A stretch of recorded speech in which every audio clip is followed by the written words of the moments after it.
Assalamualaikum warahmatullahi wabarakatuh. Halo teman-teman, nama saya Ranisa Nurfadila, nomor absen 29 dengan NIM 20111111061. Di video kali ini kita akan membahas tentang soal mengenai klasifikasi tanah. Oke, langsung saja kita ke soal nomor pertama. Jadi nomor 1, suatu hasil ayakan adalah sebagai berikut.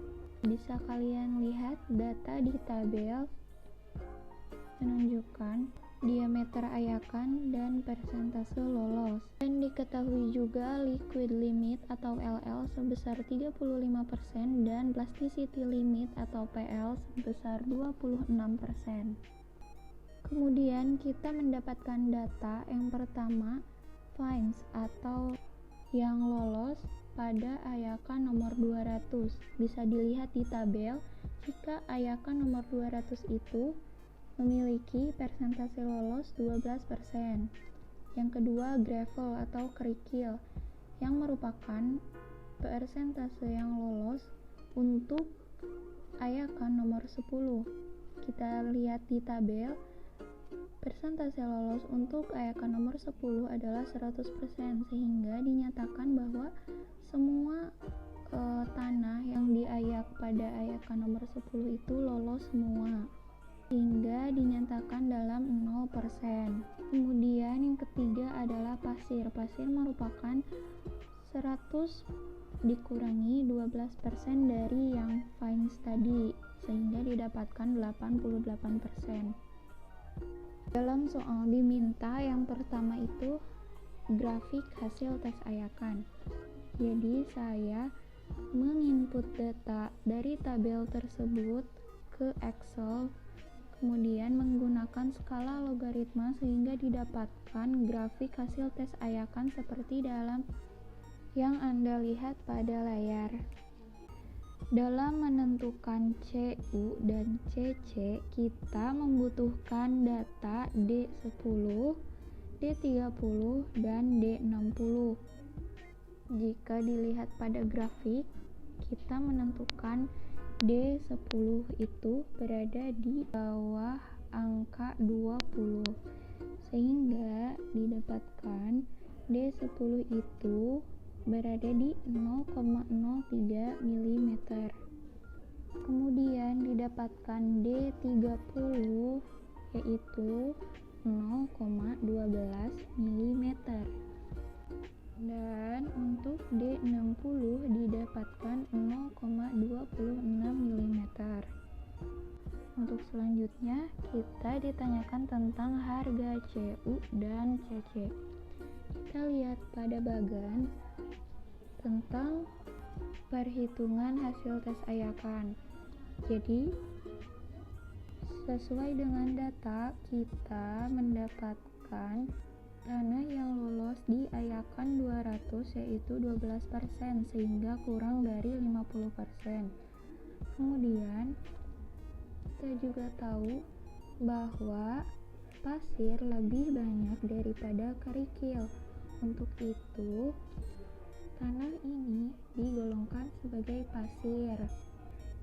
Lalu kita mendapat finds tadi 12%, sehingga kita harus memakai CU dan CC dan menggunakan plasticity chart atau grafik dari plastisitas.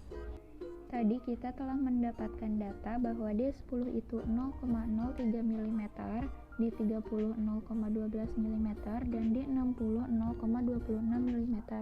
Untuk menghitung CU menggunakan rumus D60 per D10. Kita tinggal memasukkan saja dan mendapatkan hasil 8,6. 8,6 ini lebih dari 6. Kemudian untuk menghitung CC yaitu D30 kuadrat per D60 dikali D10. Didapatkan hasil 1,85, yang mana 1,85 ini lebih dari 1. Kemudian dalam data kita hanya mendapat LL dan PL saja. Untuk PI itu didapatkan dari LL dikurangi PL, sehingga didapatkan 9%. Ini merupakan plasticity chart, di mana di dalamnya terdapat plasticity index atau PI dan liquid limit atau LL, sehingga dimasukkan data yang kita punya, PI-nya 9 dan LL 35. Jika dipertemukan di suatu titik berada di plot tersebut berada di bawah A-line, sehingga tanah tersebut dikategorikan sebagai silty sand atau SM atau tanah lempung.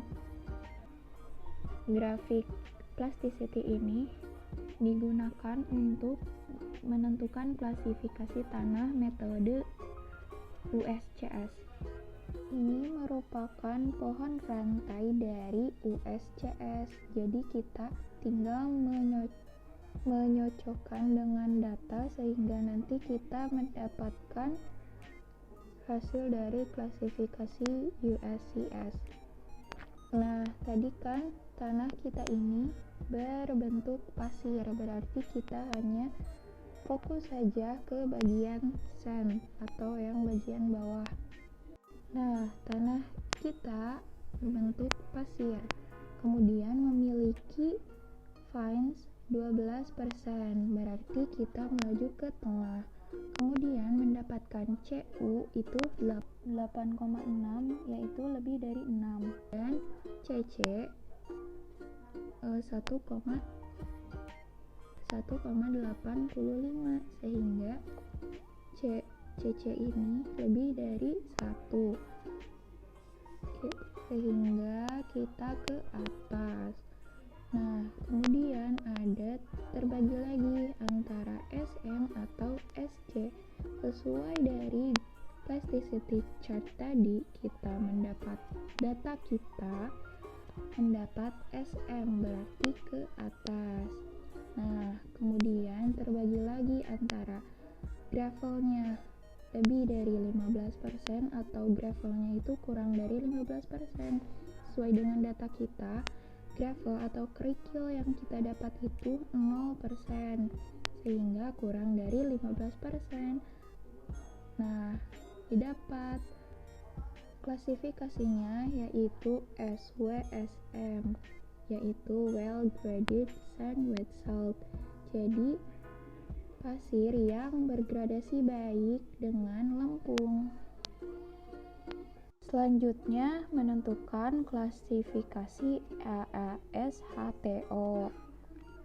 Klasifikasi ini lebih sederhana dari klasifikasi USCS, yang mana di dalam tabel ini kita tentukan apakah tanah yang lolos dari saringan 200 ini lebih dari 35% atau kurang dari 35%.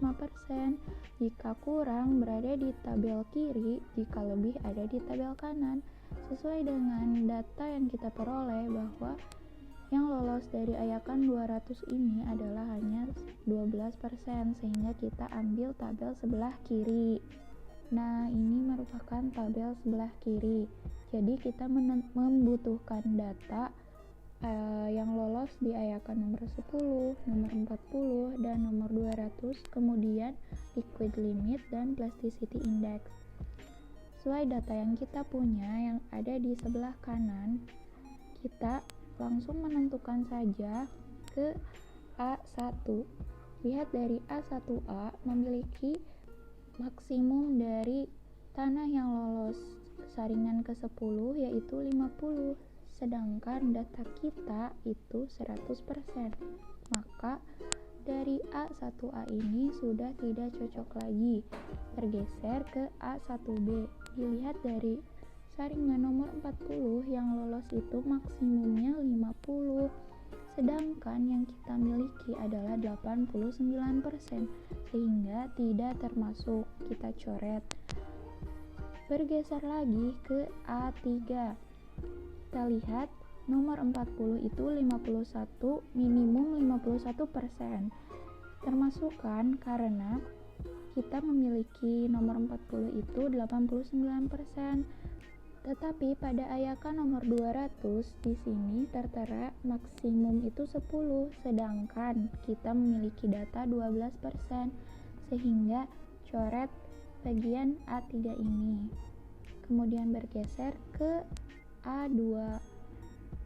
Semuanya nomor 200 itu memiliki maksimum 35% untuk A2, sehingga kita berlanjut ke liquid limit dan plasticity index. Untuk A24 memiliki liquid limit itu batasannya maksimal 40, sedangkan yang kita miliki adalah 26%, sehingga termasuk.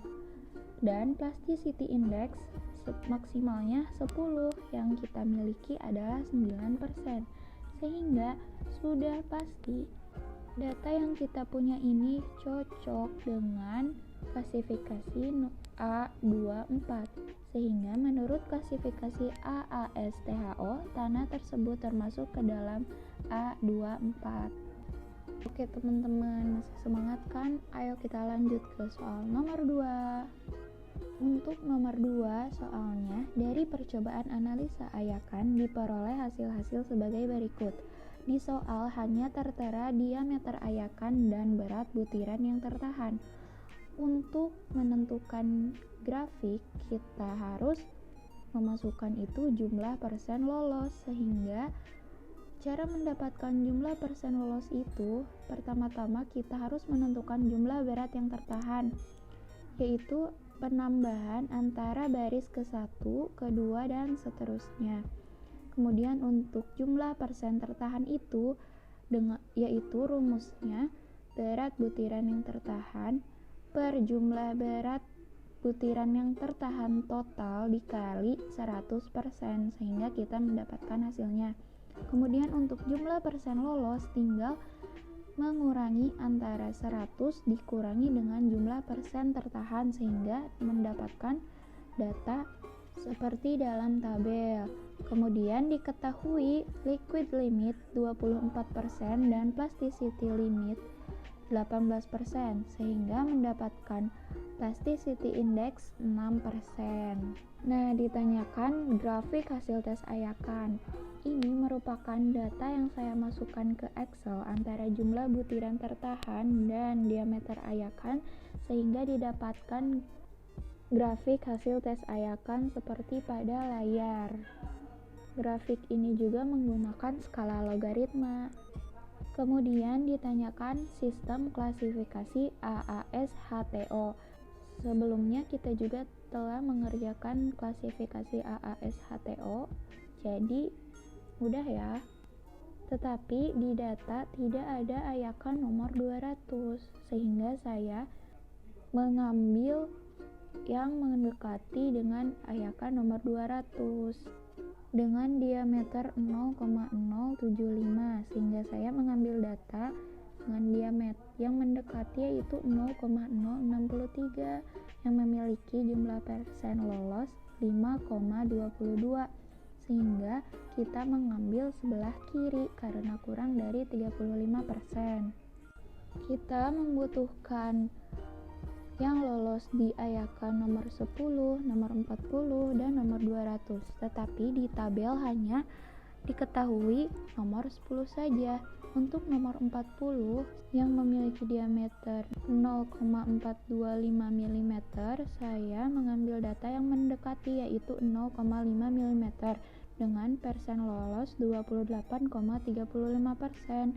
Sama dengan ayakan nomor 200 yang memiliki diameter 0,075 mm ke 0,63 mm, yaitu dengan persentil lolos 5,22%. Dengan LL 24%, PL 18%, dan PI 6%. Langsung saja kita cocokkan dengan data yang ada. Untuk nomor 10 itu kita punya 51,95%, sedangkan di A1A ini memiliki maksimum 50. Jadi untuk A1A ini coret saja. Lanjut ke A1B. Untuk ayakan nomor yang mendekati ayakan nomor 40 mendapat yaitu 28,35%. Di sini maksimumnya 50% berarti termasuk. Kemudian untuk ayakan yang mendekati nomor 200 yang lolos itu di data kita 5,22%. Untuk A1B maksimumnya 25% sehingga termasuk.